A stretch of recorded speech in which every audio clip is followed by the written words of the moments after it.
O médico foi interditado cautelarmente. E agora? Pois é, essa é uma dúvida frequente aqui nos meus canais. E nesse vídeo de hoje eu vou te responder exatamente o que acontece quando há uma interdição cautelar médica. Eu sou Oswaldo Simonelli, esse é o nosso canal exclusivo para matérias sobre direito médico. Seja muito bem-vindo, siga comigo aqui.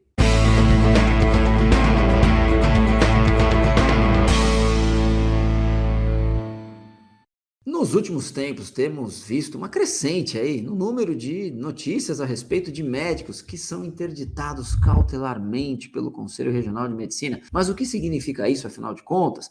O que acontece quando o médico sofre uma interdição cautelar e o que ele pode fazer quando efetivamente recebe a notícia de que foi interditado cautelarmente? A interdição cautelar médica é um remédio jurídico, digamos assim, que o Conselho Federal de Medicina regulamentou, cuja principal função é proteger a sociedade e, por vezes, proteger o próprio médico, a depender da situação que está ali se desenrolando. Mas essa proteção à sociedade, ela hoje tem algumas regras específicas, ela tem uma regulamentação própria que precisa ser seguida. Veja, é uma medida drástica que retira imediatamente o direito do médico a exercer a sua profissão, total ou parcial. O que significa isso? Se a interdição for total, o médico não pode exercer a medicina enquanto ele está interditado.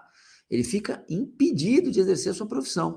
Se ela for parcial, a própria decisão vai dizer quais são os limites da interdição. Por exemplo, um médico que é cirurgião e é interditado parcialmente por conta de possíveis investigações a respeito das suas práticas cirúrgicas, ele, na interdição parcial, pode ficar designado que ele pode fazer apenas clínica, consultas, ele não pode fazer cirurgia. Então, a interdição cautelar é uma medida drástica que o Conselho utiliza em determinadas situações que demandam uma atuação firme nesse sentido. Agora, o que nós temos visto ultimamente são decisões dos Conselhos de Medicina suspendendo ou interditando, né, o nome técnico que o Conselho adotou é interditando o exercício profissional por questões relacionadas, por exemplo, à publicidade médica, redes sociais, e isso é algo que tem que ser ainda melhor avaliado. Pois bem, a possibilidade da interdição cautelar está prevista numa resolução do Conselho Federal de Medicina, na resolução 2145 de 2016, que nada mais é do que a resolução chamada de Código de Processo Ético Profissional. É o código que tem as regras principais aí a respeito da tramitação processual, ética médica, certo? Então, a resolução 2145, 2016, lá no seu artigo 25, diz que o pleno do CRM, e aí é muito importante que no momento que você vai estudar a interdição cautelar, você compreenda o que é o pleno, o que é uma câmara, tá? Esse, obviamente, não é objeto desse vídeo. Esse vídeo eu vou falar sobre a interdição cautelar. Então, procure estudar e conhecer. O próprio CPEP, o próprio Código de Processo Ético, essa resolução que está na tela aqui, ela vai dar os caminhos para que você possa compreender esses termos. Então, o pleno do CRM, do Conselho Regional, ele tem o poder de interditar cautelarmente o exercício profissional do médico, cuja ação ou omissão decorrentes do exercício de sua profissão esteja notoriamente prejudicando seu paciente ou a população, ou na iminência de fazê-lo. E aí o artigo 26 diz que a interdição cautelar ocorrerá desde que existam nos autos elementos de prova que evidenciem a probabilidade da autoria, ou seja, é o médico que está fazendo aquilo mesmo, e da materialidade, ou seja, qual é o delito ético que está sendo eventualmente praticado, do procedimento danoso pelo médico, a indicar a verossimilhança da acusação e haja fundado o receio de dano irreparável ou de difícil reparação ao paciente, à população e ao prestígio e bom conceito da profissão, caso ele continue a exercer a medicina. Portanto, essas são as regras básicas e esses requisitos têm que estar efetivamente preenchidos e demonstrados no caso concreto para que possa ser levada a efeito uma interdição cautelar. Então, esses dois artigos, eles trazem a base da interdição cautelar, sem a qual fica inviável sustentar, digamos assim, uma decisão nesse sentido. Quando há essa interdição cautelar, ela é uma decisão imediata, a partir do momento da decisão da plenária, ela passa a valer e o médico fica proibido de exercer a profissão, como eu disse, total ou parcialmente. O que o médico pode fazer com relação a isso? Bom, primeiro é contratar um bom advogado na área do direito médico, né? Não tente fazer isso sozinho. Vamos lá. É que, na verdade, são procedimentos técnicos específicos que demandam um conhecimento a respeito do que deve ser feito aqui. É o que a gente chama de ultra especialização dentro do direito médico. Pois bem, aqui cabe um recurso ao Conselho Federal de Medicina. A partir do momento que ele é interditado, ele tem 30 dias para encaminhar um recurso ao Conselho Federal de Medicina, e esse recurso tem uma tramitação prioritária no CFM. Não é que o recurso vai para lá e ele fica perdido lá no Conselho Federal de Medicina, e o médico fica então interditado, enfim, pelo tempo que o recurso demanda para ser julgado. Ele tem uma tramitação prioritária, então ele tem que ser julgado na plenária, na primeira plenária subsequente à sua chegada. Então, chegou, vai para o jurídico, tem parecer, saiu o parecer do jurídico, vai para julgamento no Conselho Federal. Então, é um recurso que leva aí um tempo rápido, razoável para ser julgado. Esse é o primeiro ponto. Segundo ponto, esse processo não pode ficar parado no Conselho Regional de Medicina. Portanto, se entrou com o recurso, se ele tem a tramitação prioritária no CFM, ele tem que ter também no regional, senão perde o sentido que o federal tenha aí uma agilidade maior na realização desse julgamento e o regional encaminha o recurso para ser julgado. Se isso estiver acontecendo, é importante que seja comunicado à Corregedoria do Conselho Federal de Medicina para que adote aí as medidas cabíveis no sentido de questionar o regional o porquê da demora no envio desse recurso. Pois bem, esse recurso, ele pode ser, é muito importante que o advogado, no momento, ele admite a sustentação oral, faça a sustentação oral junto ao Conselho Federal de Medicina. Agora, não resolvendo, é sempre possível encaminhar ao Poder Judiciário para apreciação.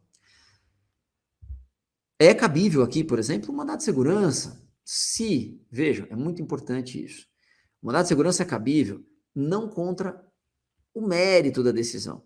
O juiz federal, não é estadual, é Justiça Federal, ele não pode avaliar as razões de decidir do Conselho quanto à questão ética, se há ou não infração ética, indício de infração ética, por que foi aplicada essa cautelar. O que o judiciário pode avaliar é se há razoabilidade, proporcionalidade, aspectos legais da aplicação da interdição cautelar.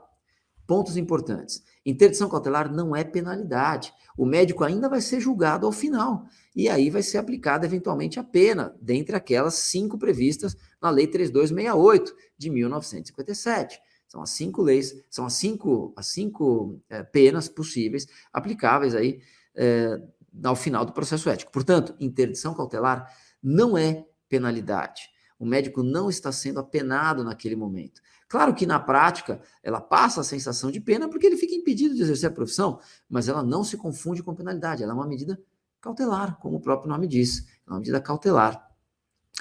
Há limite para essa interdição cautelar em termos temporais, né? Sim. A interdição cautelar, ela tem validade por 6 meses, prorrogável por mais 6 meses. Portanto, o limite máximo que o médico pode ficar suspenso é 1 ano, cautelarmente. Se em 1 ano o processo ético não foi julgado, essa cautelar cai imediatamente. Eu sei que é um prazo longo, o ideal é que, de fato, esses processos sejam julgados o quanto antes, porque, afinal de contas, o médico está sendo impedido de exercer a profissão. E aqui a gente levanta até um outro questionamento. A maior pena de suspensão prevista na Lei 3268 é uma suspensão de 30 dias. Depois vem a cassação do exercício profissional. Portanto, se o médico ficar suspenso 6 meses, 1 ano, e depois ser apenado com uma suspensão de 30 dias, me parece que fica um tanto quanto desproporcional a cautelar ser maior do que a própria pena máxima em termos de suspensão do exercício profissional. Isso é algo que tem que ser equacionado, e isso é algo que pode ser, claro, eventualmente questionado perante o próprio Poder Judiciário. Essa é uma matéria de discussão perante o Judiciário, porque não está relacionada ao mérito do processo administrativo, certo? Portanto, interdição cautelar é coisa séria.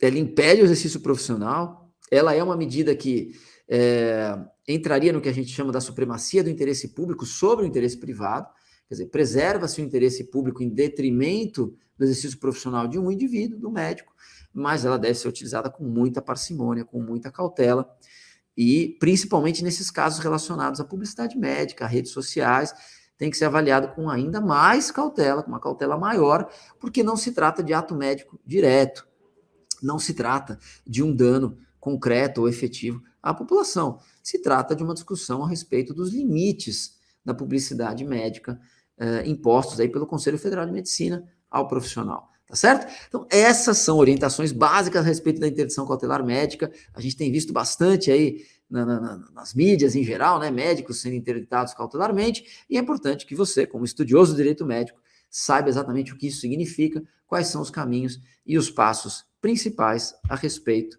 desse instituto jurídico regulamentado pelo Conselho Federal de Medicina. Você já sabe, se gostou desse vídeo, compartilha com alguém que você acha que possa fazer sentido. Tem aqui o link abaixo aqui de compartilhamento.